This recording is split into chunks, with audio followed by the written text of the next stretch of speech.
Hello, everyone, and welcome to the 2053 edition of the NZCFL Preseason podcast. We've got what should be another competitive and fun year to keep track of. Um, it's pretty close up there at the top, with teams like Ohio State, UCLA, and Michigan leading the pack yet again. We will open up with the group of five covered by Secret. All right, we're going to start off with what I believe to be the bottom tier conference of the group of five in the Mountain West. The Mountain West really, outside of two teams, doesn't have really anything other than the two teams. They're just nothing good here. Hawaii is the only one that even is close to the top half of the nation. First, we have Alaska, and second, we have Colorado State. Two teams that I think could both win the conference. They're borderline top 25 teams.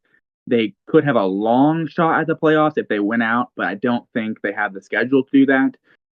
Give me Alaska and the Mountain West. Do you guys have any other thoughts on the Mountain West? No, it's just horrible. There's just nothing There's good other than no Alaska, maybe. no way they make the playoffs unless they go 13-0. There's nothing really much to it. Moving My on, biggest the next question can't topic, though. I was going to say my biggest question before we move on is, can Alaska run the table in the Mountain West? Now, that does not get them playoffs, but does that get them a pretty nice ranking from the bowl committee if they I can go in think there and run what is a weak Mountain West? I think a tier one bowl is definitely in the question for them if they can run the table in the Mountain West. But I just don't know if they can put together a playoff resume. All right. The next conference we're going to talk about is the Sun Belt. Now, the Sun Belt, for the longest time, was the upper echelon top group of five conference that really was running the business and showing every other conference how it's done. They kind of lost all of the coaches that made them a special conference lately. Tulane lost their coach. James Madison, obviously, a long time ago, lost their coach. And now it's basically just Missouri. And they've had trouble winning this conference in the past. They've kind of struggled, but this might be their year. And I think they will be fighting with the Grambling State Tigers for the title this year for the Sun Belt. What do you guys think?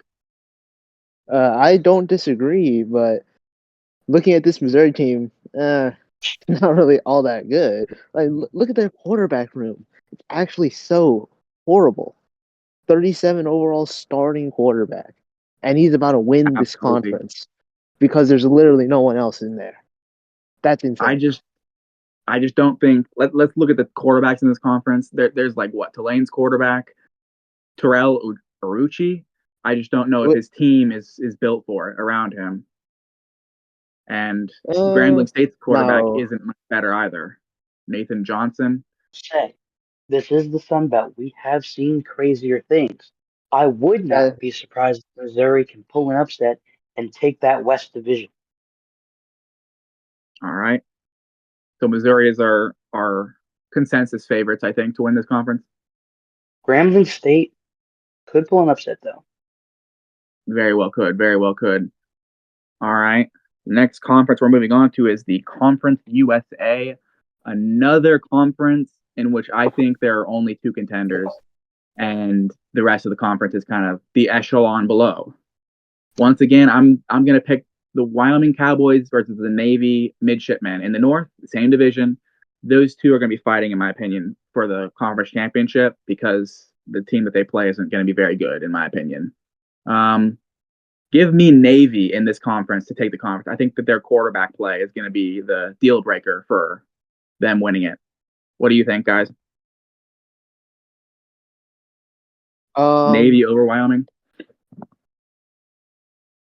I will agree that Navy's offense is a lot better than this Wyoming offense, but if you compare these defenses, especially the secondaries, then especially with Allen Jones and other defensive weapons, I still think Navy's gonna win, but it'll definitely be close between the two. See, I can't go against Coach Gabe. I'm believing in Tyler Love and these set of Cowboys to take down Navy and win the entire conference. Love may be blind, but I think he can see enough to lead them to the conference title. I think, in my opinion, that Chris Jennings is going to lead this Navy midshipman through the conference and into the championship game. And I think maybe North Dakota State could pull off a huge upset and beat Navy in the championship game, but give me Navy and the midshipmen to take this conference. We're really looking at a two-dog race here. Very much Right. so. Do you guys think any other team has any short of a chance at winning No, this? no shot. No shot. Absolutely not. Moving on, the American Athletic Conference. The final conference that I think is not very good, but they are an echelon above the other G5s, I think, in my opinion.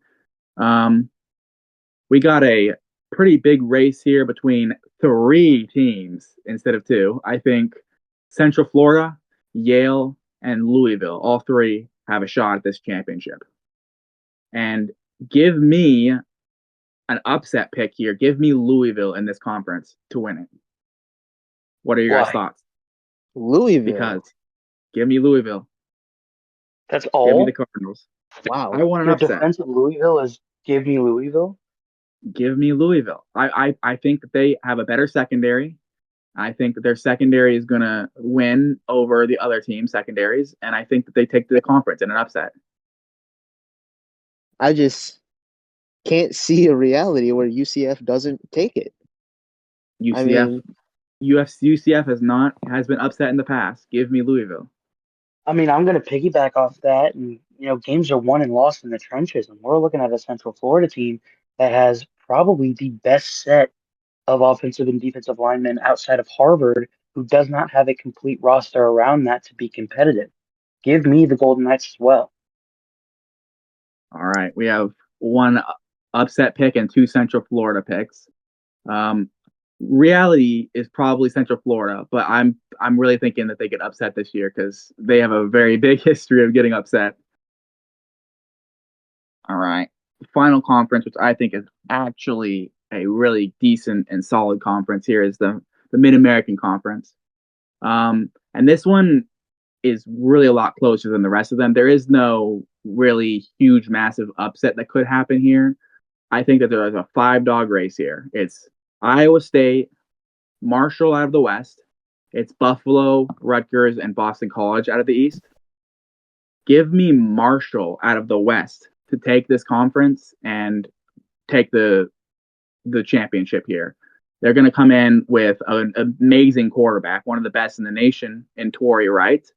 They're going to come in with great wide receiver weapons, and they just have the offensive force that's just going to run this conference into the ground, in my opinion. What do you guys think? I mean, I I think that's can't a great agree pick. more. Marshall is the most complete team. They have a very, very favorable schedule. And come on, I just cannot see a reality that Marshall, with this horrible schedule, they don't play Buffalo, they don't play Rutgers. They do play Boston College and Iowa State, but I think Marshall is just so much better than what their talent will show. I think XL is pretty happy to hear our opinion on Marshall and the Thundering Herd. I Outside of mean, I Marshall, can't argue with it. I will say Marshall played Buffalo in the title game a season ago, and in a heartbreaker fell short. But I have Rutgers winning the East. I think it is Populinator's time with this Scarlet Knight roster that has been slowly climbing up the ranks in the conference, and they're finally here. they've arrived on scene and are ready. Do you think what do you think your biggest threat is in the MAC right now if you were to choose a team? I mean, I still think it's Iowa State. I think this division is going to run through that head-to-head again this year.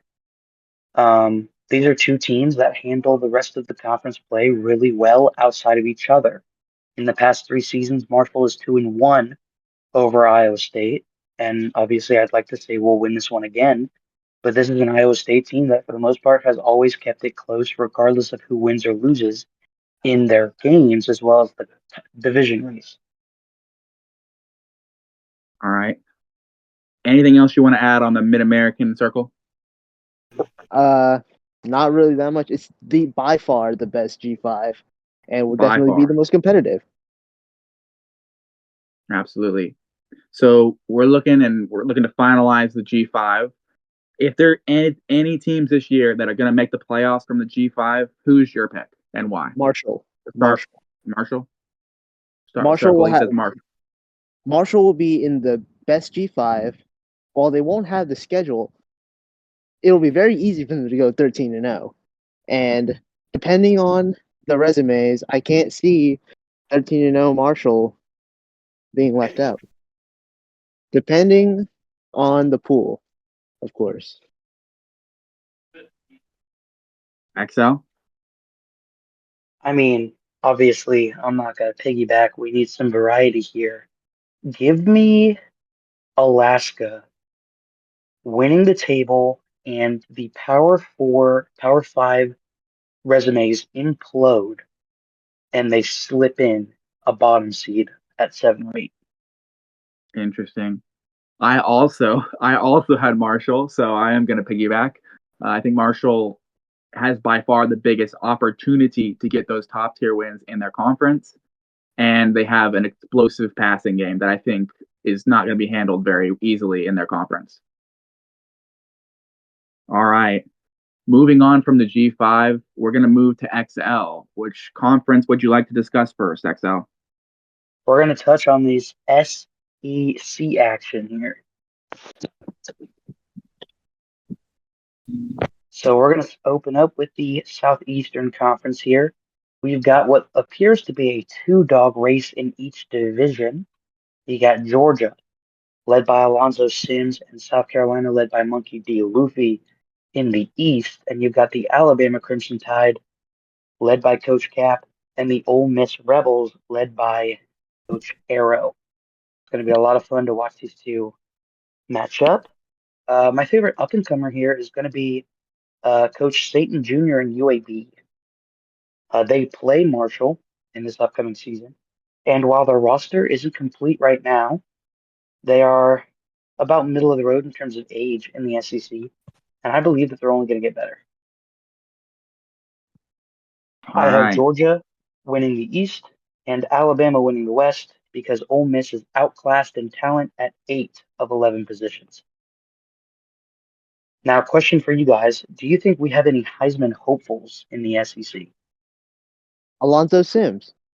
Alonzo Sims will definitely be passing more because the running back room situation is not really that good, along with having very, very good weapons at that It's the best receiver wide class in the receiver nation. core.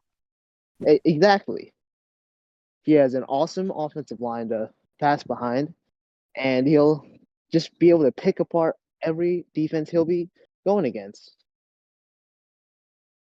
I am going to go Seeker? with a little bit of the same kind of the same team, the same kind of feel. I'm going to go with the Marion Marley of Georgia. He's 99 speed now. Sorry, not 100, but 99 speed. He has the hands. He has the routes. He's not very tall, but he can move. And you saw him in the national championship game. He is just gone. You can't catch him. Once he gets out in space, he's off to the races. And I think that this could be his Heisman year, that he shows wide receivers can still win the Heisman.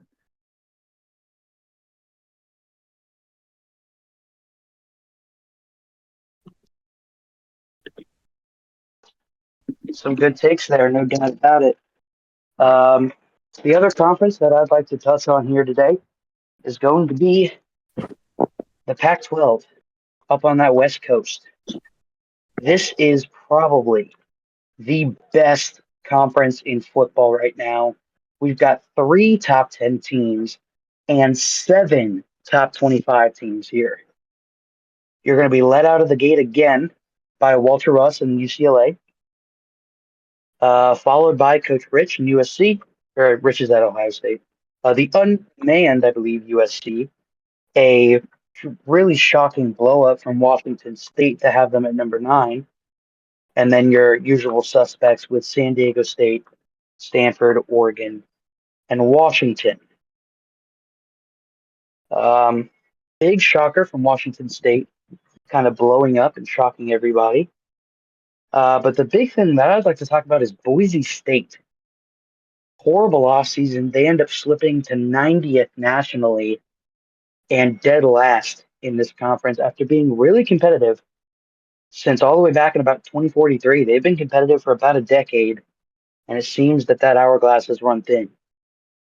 Give me UCLA or USC, excuse me, upsetting UCLA to take the South, and Washington State has the advantage with a great team. I have them winning the North. Secret, my question to you is which one of these top 25 pack teams is going to disappoint this year? All right. The disappointment for me, I think, is most definitely going to be the Oregon Ducks. I don't know about their quarterback being able to contend with the pack. I don't know about their depth being as good as the rest of the conference. And I think that Oregon in general recently they've been a good team and then they just kind of disappoint in the conference and don't quite get it done. And that's been the trend for them for a while now. So I think they're my biggest disappointment. Fair enough. I think it's going to be a really good year for the pack.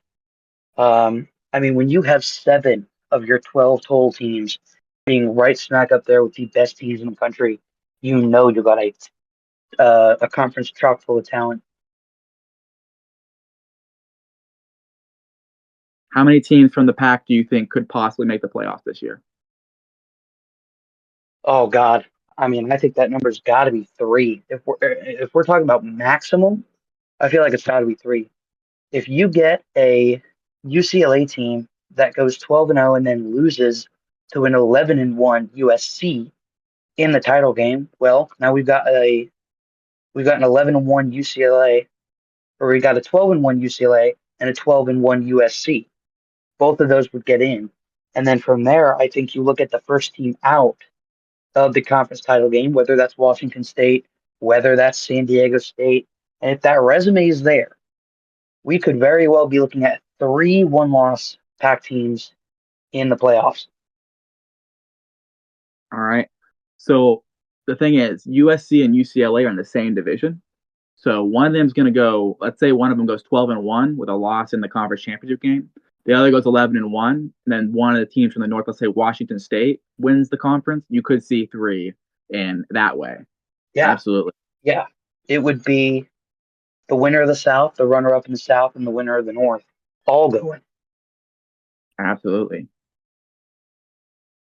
Did you pick someone from the Southeastern Conference real quick? Did you pick someone for them to win that conference?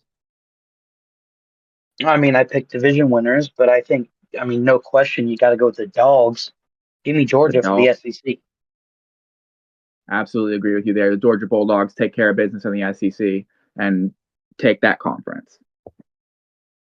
Moving on, I think I'm going to move on to my last conference next.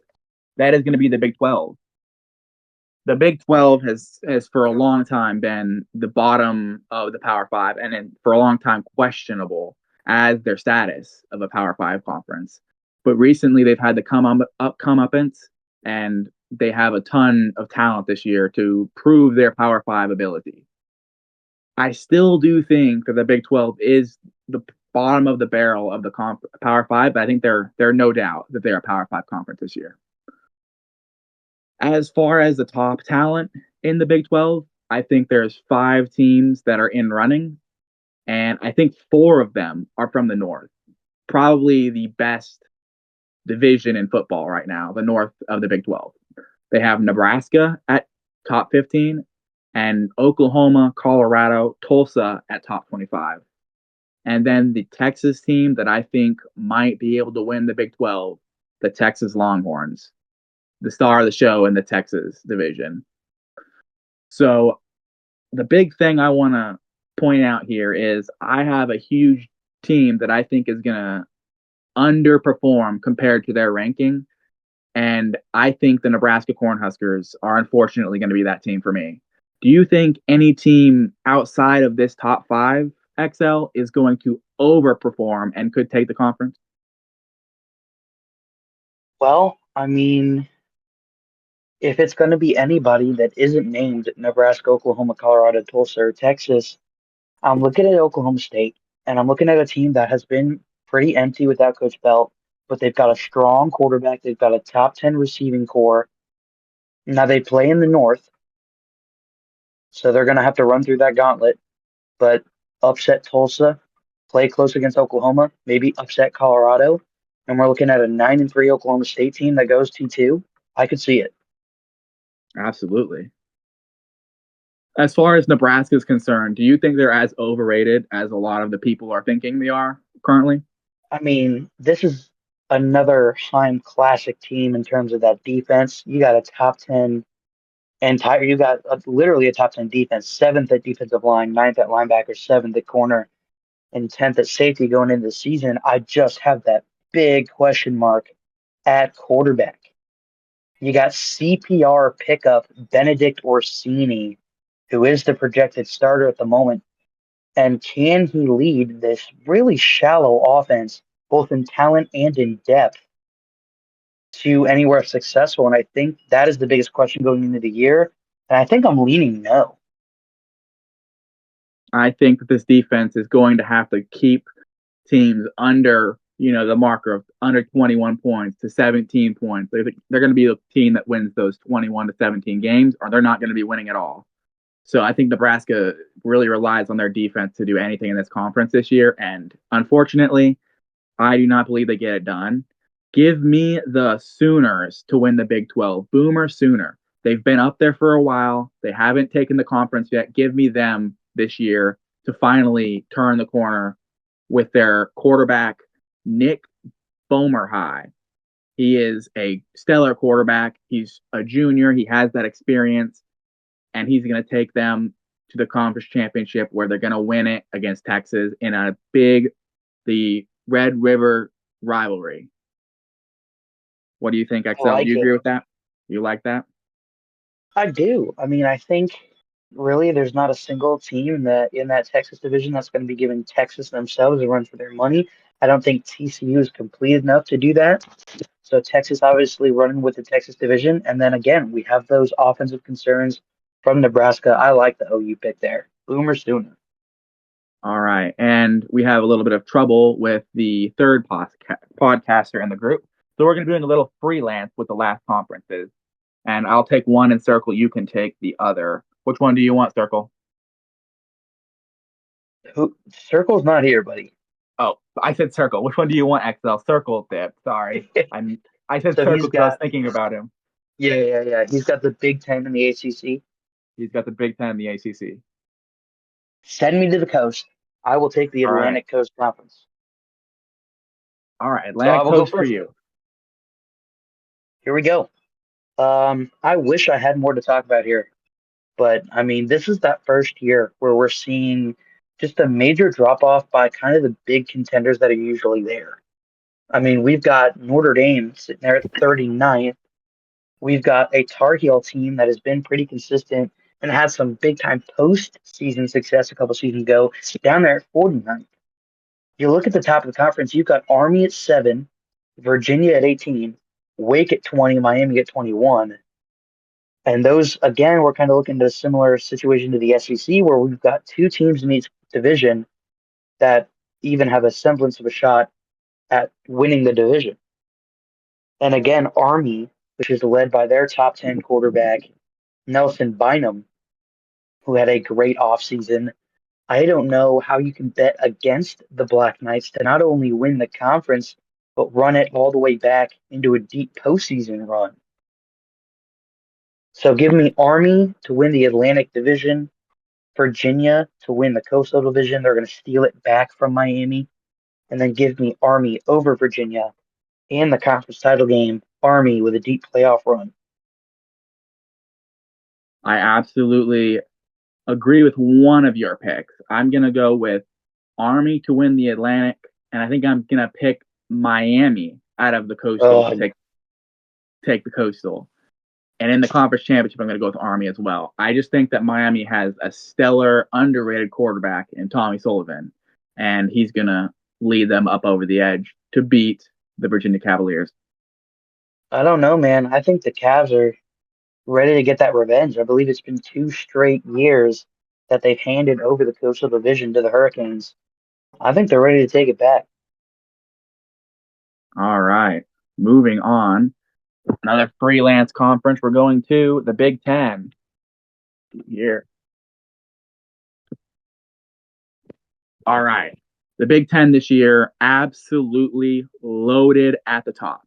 We have 4 top 10 teams for the Big Ten. The Ohio State Buckeyes are 1, Michigan's 3, Northwestern is 5, and then Utah State at 10. So we are absolutely loaded on talent in the Big Ten this year. Now, the big question is going to be the Week 12 matchup, the game, Michigan Wolverines, Ohio State Buckeyes. Whoever wins that has a good shot, I think, of taking this conference. But they're going to have to go through Northwestern or Utah State out of the Legends as well. I'm going to take Northwestern out of the Legends and give me Michigan out of the leaders to take the conference.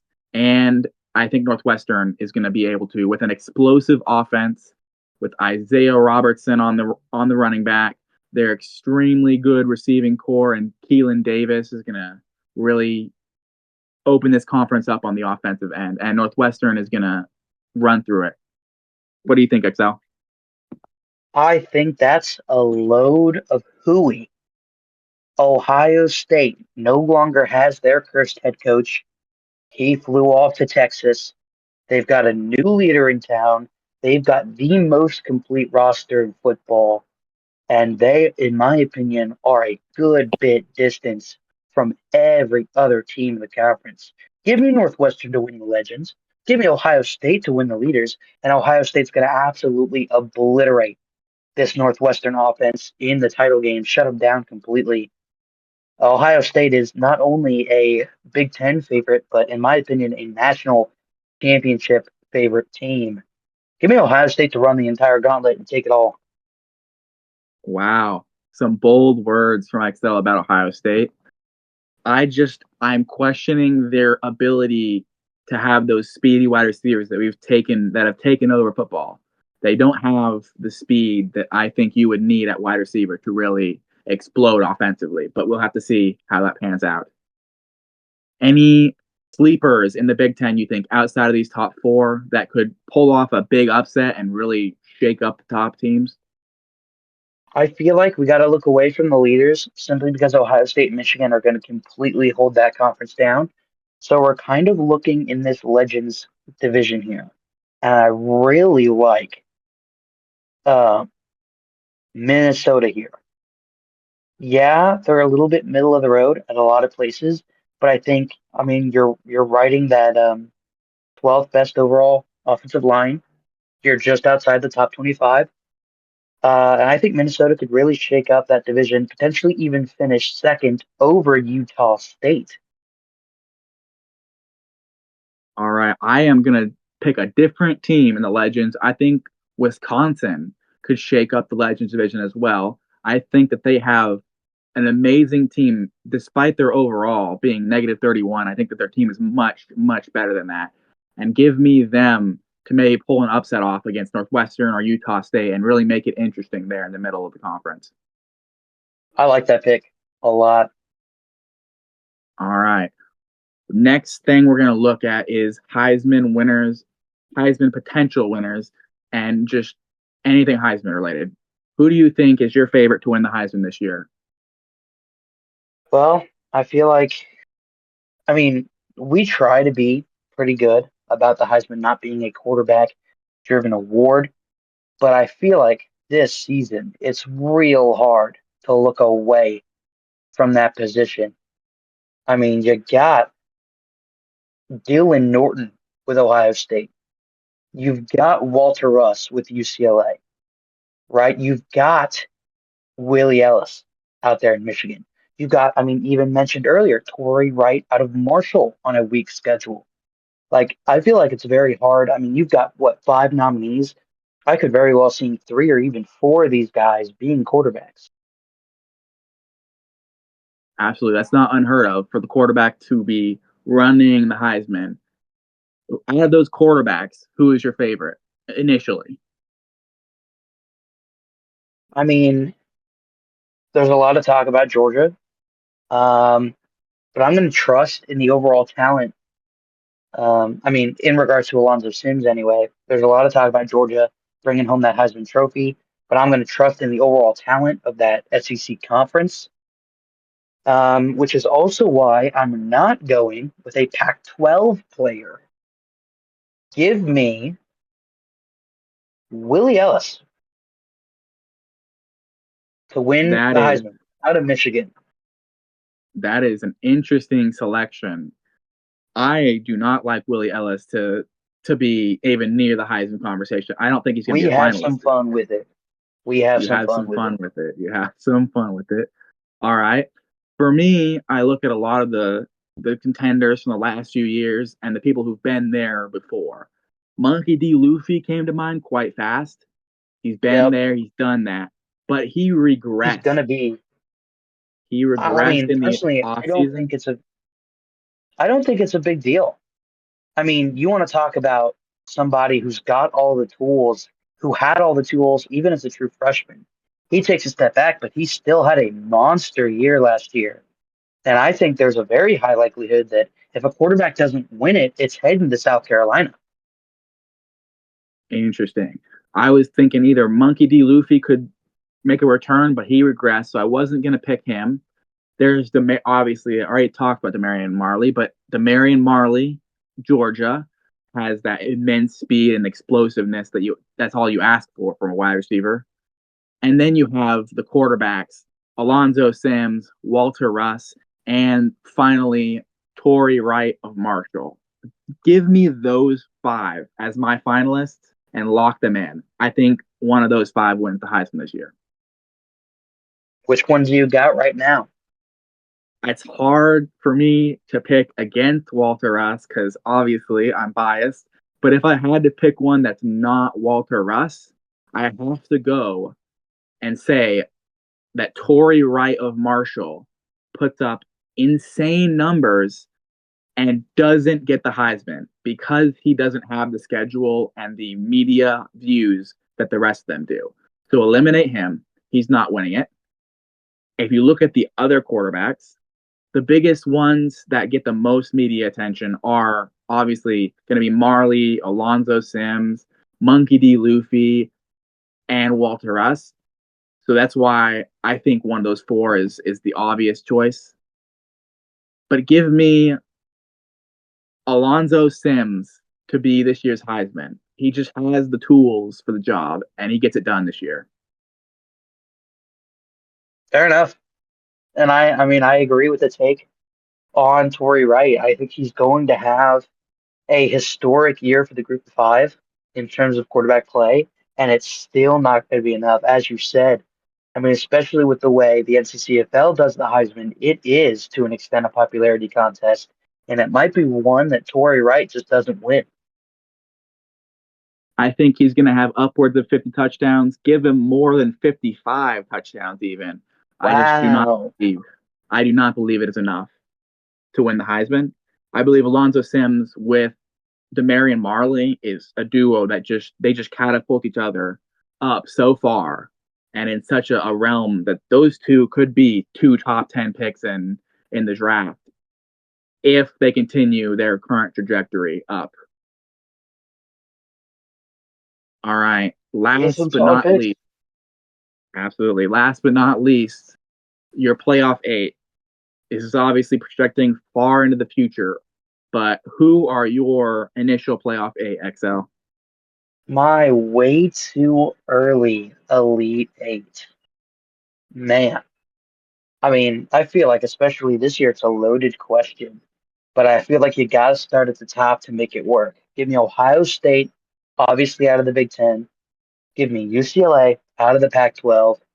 Give me a second Pac-12 team in USC. Give me Georgia out of the SEC. Give me Army out of the ACC.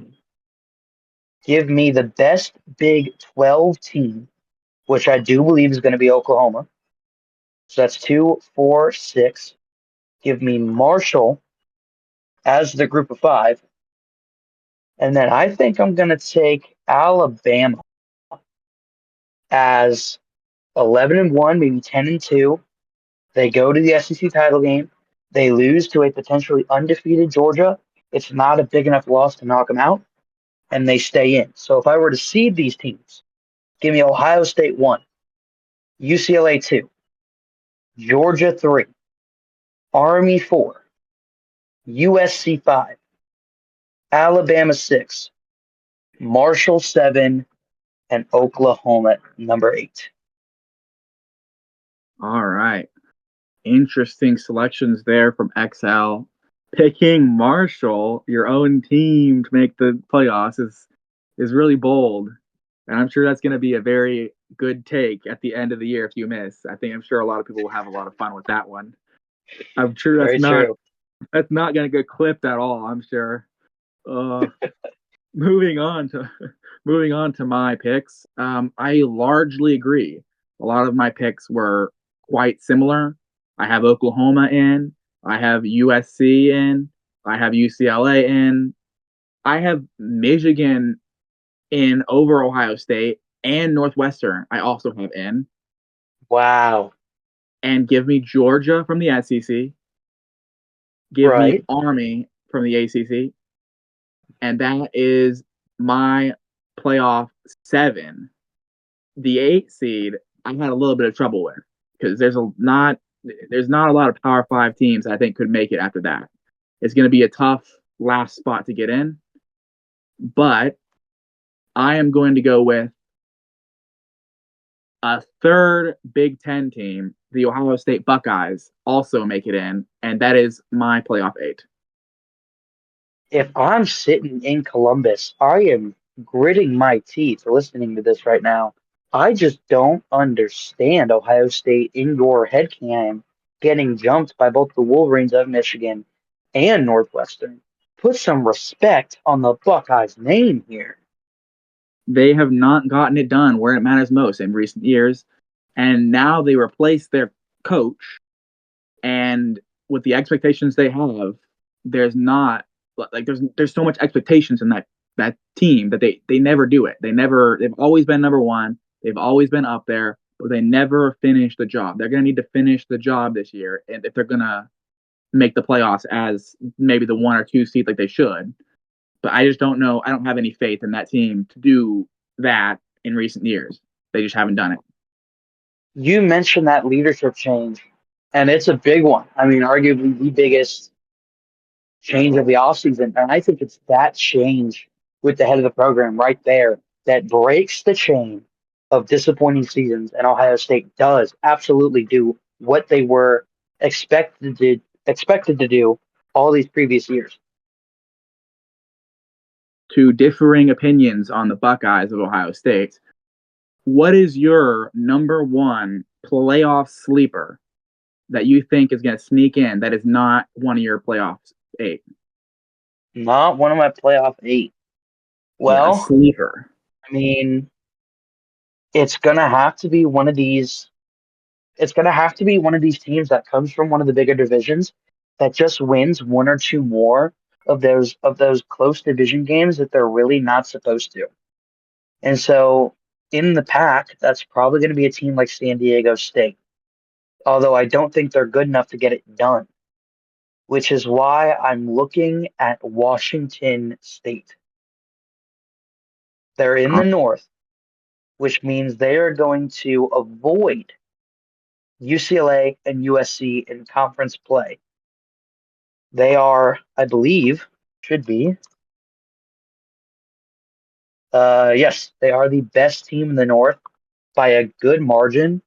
I think if either UCLA or USC wins or loses 1 or 2 more games than they're supposed to, Washington State has a path there as the second Pac-12 team in. Give me the Cougars. Cougars of Washington State are on a very quick rise under Coach D. Sleep. They have been very solid for many years, but they haven't turned the corner. Is this the year they've finally turned that corner into the land of the elite? We'll have to figure out if that's true. My playoff sleeper is going to be from the Big 12. I think my playoff sleeper is going to be the Colorado Buffaloes. I think that they could, if they win this conference, they could be a playoff team that's outside the top 20 in talent. And they could come in and shock everyone and be one of the playoff eights if they just take care of business. And I don't think it's that huge of an upset that it could happen. It actually could happen for the Colorado Buffaloes. Because Nebraska, they don't have a quarterback. You see problems from them. You're one Oklahoma upset away. You're in the playoffs as Colorado. You just need to beat Oklahoma, beat Tulsa, and you're walking in. I mean, yeah, I think they definitely have a road, you know. I mean, we can take a real quick look here at Colorado's out of conference games, but to my All they need knowledge, to do. they aren't that crazy. So you're saying on There conference is merit one crazy alone, game. There is one they crazy can get game. in. There is one crazy game. They play Michigan at home. So if they lose to Michigan, they have to win out probably in the Big 12. Or could they take a 2-loss and then win the conference and get in? I think they could probably take a 2-loss and they might be able to win the conference championship, be an 11-2 conference champion that gets in. But if they beat Michigan, Colorado is looking like a huge threat to be a playoff 8 team. And it's in Colorado. It's not out of the land of question for Yeah, this to happen. This could happen, and Colorado could be in. And that I like that pick a lot. would really throw Michigan into haywire. And that's exactly what the Big Ten does not need to happen. Because right now they're sitting at 3 amazing programs that are trying to get in right here with amazing skills and very good coaches. All right. So with our third podcaster gone, is there any other things that you'd like to touch on as we are going to end, or do you have all you want to talk about already done? I mean, I think this is going to be a lot more fun of a year than it usually is. I think there's a good chance that 3 of these top 8 seeds are teams that just we haven't seen in the playoff recently, um, or aren't those consistent contenders. I think there's going to be a year with a lot more, decent parity than we've seen in these past 2 or 3 seasons with the same monotonous teams at the top. And I think it's going to be a lot of fun. Excited for I 2053. honestly really would like Oklahoma to make it. As much as I hate Oklahoma, I think that it'd be a very interesting thing to see Oklahoma back in the spotlight and back in the top. I think that would be a very cool story. I think Washington State is another one who just Yep, has not been up there for a long, long time, and now they're up and they could get in. And you're just looking at a lot of parity in the NZCFL this year, and all exactly. these all these new, or not new, but these programs that haven't been up there in a while are back. For sure. It's going to be a fun year. Fun year indeed. I think that is going to be it for this year's NZCFL preseason podcast. If you have any questions or comments on the podcast, might as well just at me or Circle or Flippy, and we'll have answers for those questions. And we'll see you all Apparently next. not me. Not you. You're not in the podcast. You don't I'm exist. just an extra here. Yeah, you don't exist. You're always All right. an extra. All right. Thanks all for showing up, and we'll see you guys next time.